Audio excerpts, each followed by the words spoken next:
Jangan sampai hancur amalmu gara-gara sifatmu sendiri. Sehingga puasa, tahajud, tarawih, tadarrus, zakat, itikaf, ngaji yang ngadap kepada Allah di padang mahsyar. Ya Allah, mana pahalaku 30 tahun saya puasa? Mana pahalaku saya tahajud 30 malam berturut-turut? Mana pahalaku ya Allah? Allah berfirman, memang banyak amalmu dulu.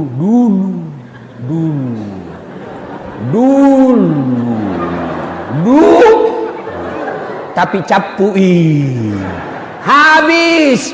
Gara-gara apa? Kamu hancurkan karena sifatmu yang jahat. Jadi amal tak yang kita kumpul berjamaah, tadarus, ngaji, itikaf, habis gara-gara apa? Ada sifat yang jelek dalam diri kita. Pertanyaan, sifat apa yang menghancurkan amal kita? Nah, ini yang kita akan bahas. Sifat penghancur amal. Nah, rusak amal tak? Ada tukang kebun di sini? Ada penjual kayu? Ada. Itu waktuku dulu kecil di kampung, kalau pergi ambil kayu menyeberang sungai, itu kayu kalau kering, ranting-ranting, kena api, tidak ada sisa. Habis semua kayu ranting-ranting gara-gara api. Begitu juga amal. Kalau ada sifat ini, nak makan semua amal tak. Ibarat kayu kering dengan api, tidak ada dia sisa. Nah, mana itu sifat perbuatan menghancur amal? Rasulullah bersabda, sittatu asya'in tuhbitul amal. Ada 6 sifat yang menghancurkan amal-amal kebaikanmu. Mari kita simak satu demi satu dengan harapan tidak ada di antara kita begitu. Satu, kata Nabi, yang menghancurkan amalmu, dia makan amalmu, al-istighalu bi uyubil khalq. Apa itu? Suka sekali cari jeleknya orang. Pergi pengajian, cerita gitu, sambil nunggu ustaz, cerita semua orang na lewat na lihat na komentari. Tidak gina cerita mulutnya, tapi matanya mulai masuk masjid orang na lihat-lihati. Duduk orang apa? Tidak ada cerita orang, tapi matanya apa? Lipstick na palsu. Kenapa kau tahu? Melengkek di gigina. Ayo, semua orang mana urus, biar ustaz juga ngecelah, ustaz juga dia maki-maki. Apa itu ustaz? Cerita-cerita neraka saja. Jangan malah kau panggil itu ustaz. Itu je bajunya kemari waktu na di TV One. Urusanku khusus Aiko. Ada pecala-cala di sini? Ada? Tidak ada? Dede motor lolos. Hati-hati. Dekat pilpres, dekat pilcaleg, dekat pilkadas. Cocok nih? Pilkades. Hati-hati. Banyak yang menyebarkan fitnah. Hati-hati menggunakan medsos. Jangan mau dibodoh-bodohi. Jangan sampai kita sebar berita bohong, kita fitnah orang, dia marah, lapor polisi, orang jadi kepala desa, kau masuk penjara. Dongo, bego. Masa orang mau jadi caleg, mau jadi anggota DPR, orang mau jadi presiden, orang menjadi kepala desa, kamu yang buku maki-maki di medsos. Apa namanya kalau bukan bego? Bogo, dongo, beleng-beleng. Di kampungku bilang songe. Apa pi? Apa pi? Ada yang bilang begini, Ustadz, betul yang suku bilang Ustadz, memang begitu sifatnya. Justru betulnya namanya ghibah. Kalau salah, fitnah.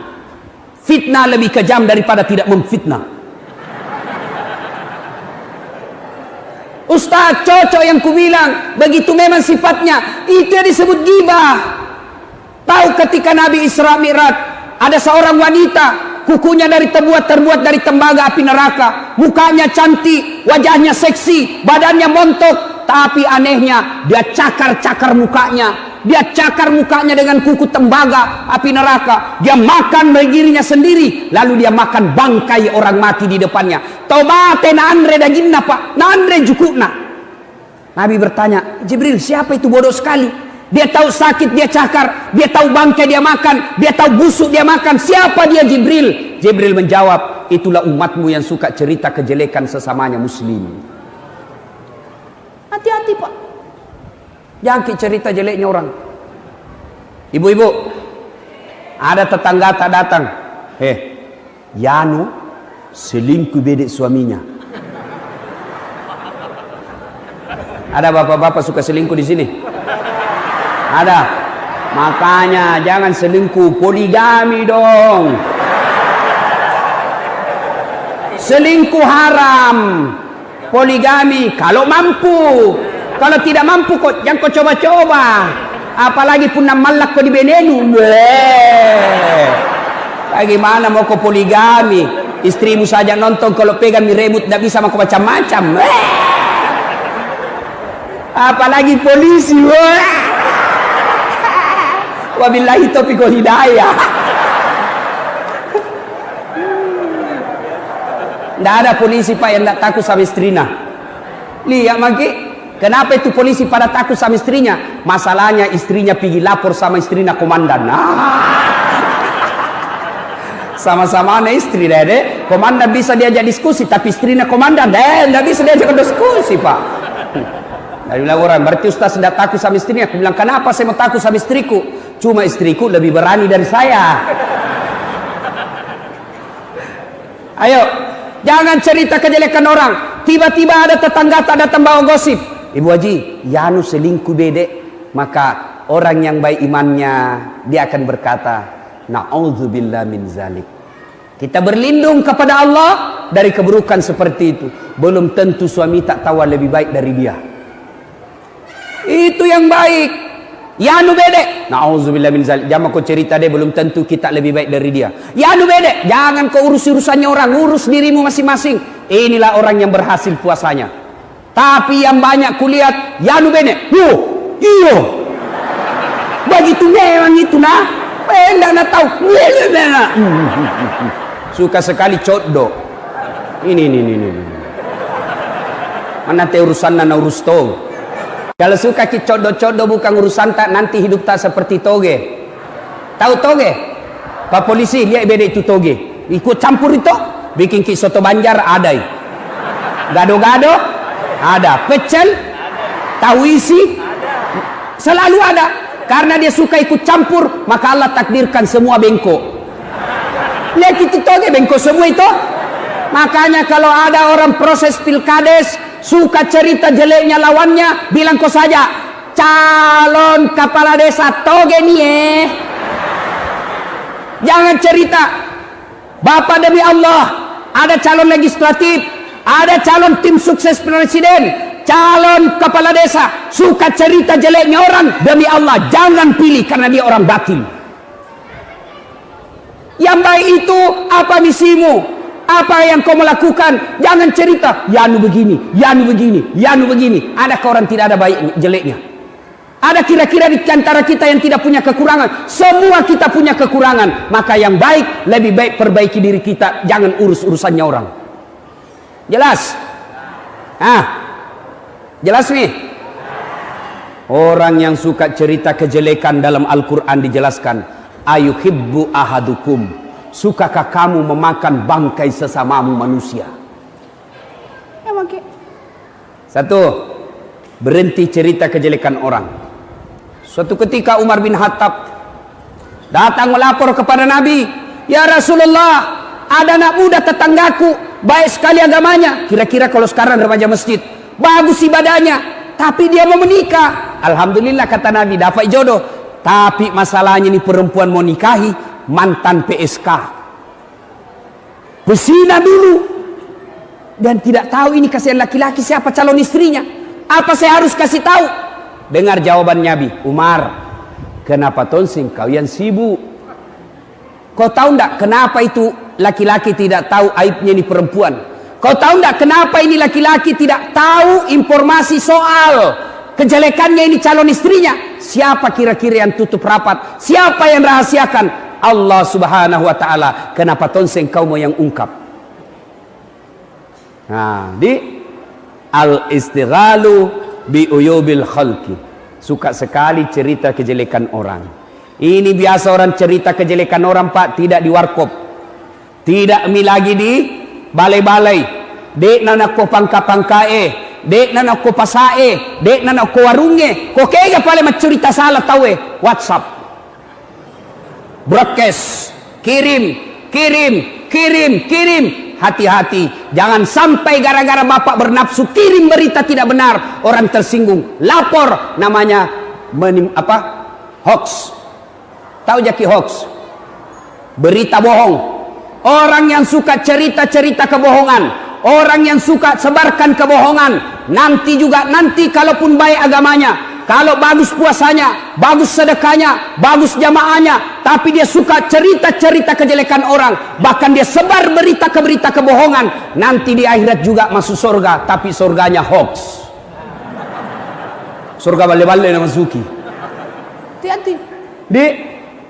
Jangan cerita kejelekan orang. Berhentilah. Lebih baik kita sibuk mencari aib dan kekurangan kita.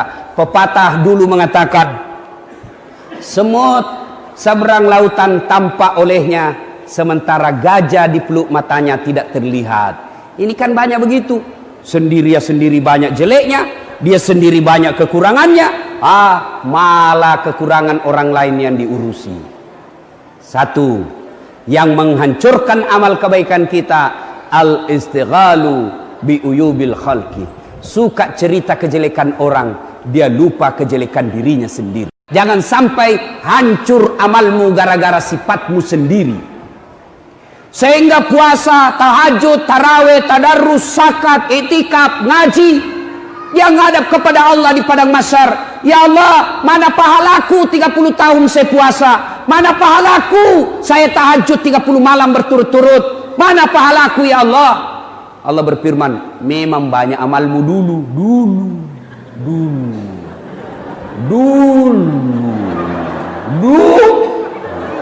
Tapi capui. Habis. Gara-gara apa? Kamu hancurkan karena sifatmu yang jahat.